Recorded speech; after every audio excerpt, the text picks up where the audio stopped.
I guess I bring a perspective as an outsider looking into Australia. I do work quite a bit with governments in different countries in terms of allowing them to value the resources and ensure sustainability of their marine ecosystems. And I've done a little bit of work recently on dugongs and turtles in other countries. But I also come from a country, New Zealand, that has the same issue of Indigenous rights for hunting of animals and fauna within their regions. And in coming to Australia, it's interesting how most of the other countries that I work in now, they tend to be developed countries or developing economies that do struggle in the preservation of the species. And when you've got poor people that are relying on the harvesting of species such as dugongs, there is this battle over you're asking poor people to give up part of their life, and it is a real challenge. The recent example on site, a couple is Colombia, Panama, Trinidad, all have banned turtle hunting, and Australia is at the moment is an anomaly. We're one of the very few countries that still allow it. Now,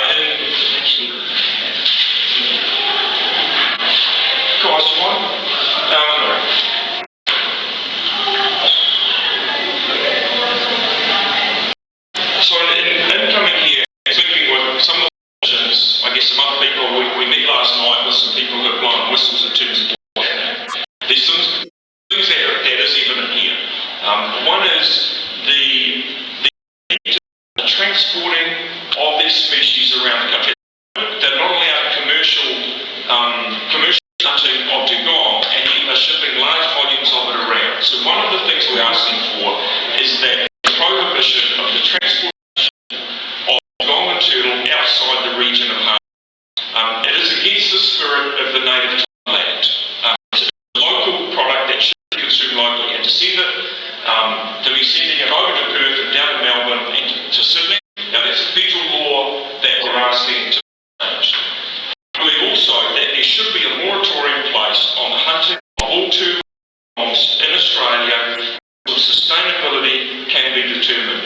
Now when you speak with people in this country who know about the numbers of turtles and dugongs, they all state that the numbers are in rapid decline, and this is mirrored around the world. Now these turtles that are being harvested, these are not Australian. These are pelagic, they travel the seas and the oceans. They are not owned by Australia. There's many countries at the moment that are hunting the turtles, and to give you examples, Solomon Islands and PNG, Australia, Indonesia, Malaysia, they're all hunting these green turtles. But the challenge for Australia, the breeding ground is directly north. This is up in the Torres Strait. That's where they breed, that's where they're most vulnerable. So although the Malaysians may hunt them up in their waters, they are especially vulnerable through the breeding period in the Torres Strait. And that's where they're targeted. And when they're breeding, they're sitting on the surface, they're easy targets. And so Australia has a key role to play in providing leadership on this issue. If you guys go ignoring it, trust me, the dugongs will be first to go. If you fail to ensure the preservation of dugongs, you're also failing in your obligation under the Native Title Act. So that these Aboriginal people, under your law, have the right to hunt turtles and dugongs. I don't think they have the right, but they do. Now, if you fail to ensure the preservation of dugongs, you have failed under the Native Title Act. So you have an obligation to preserve them. If you don't introduce a moratorium, they will be all gone. Now, there is an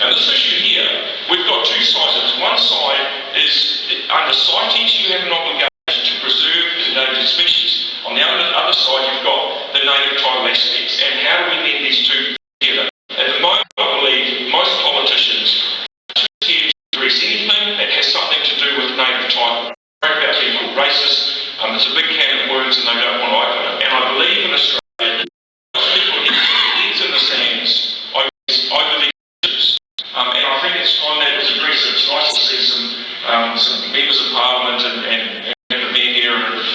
It's good to see, hopefully, sorry.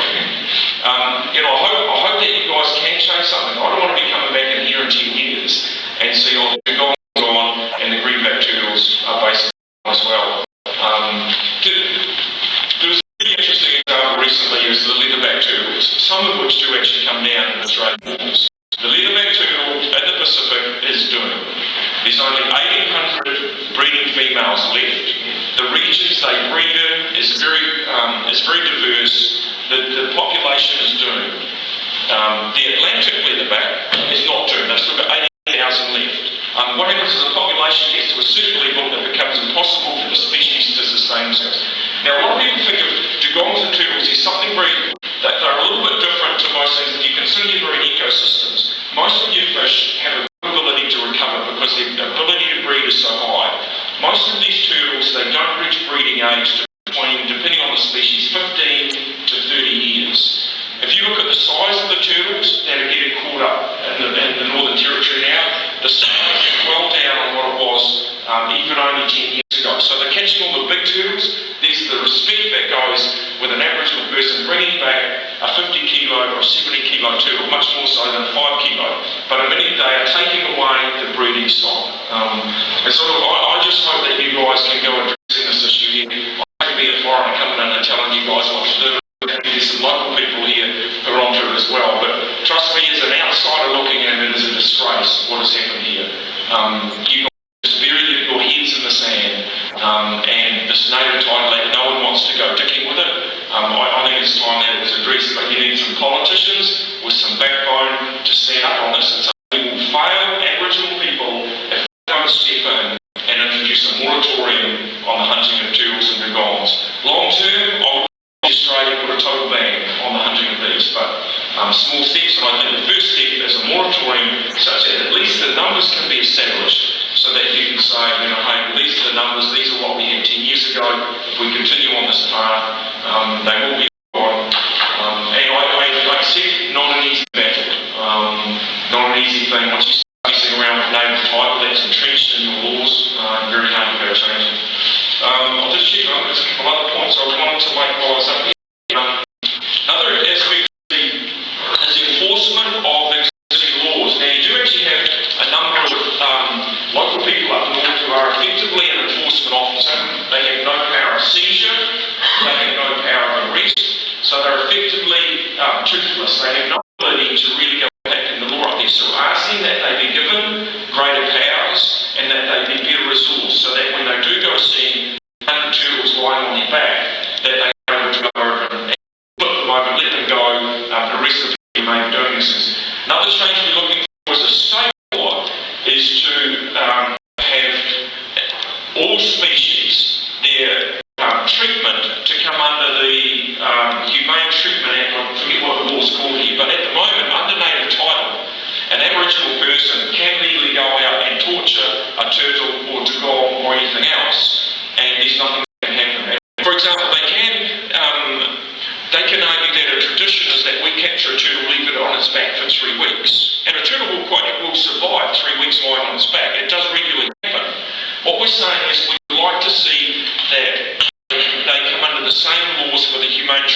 you know, is this or is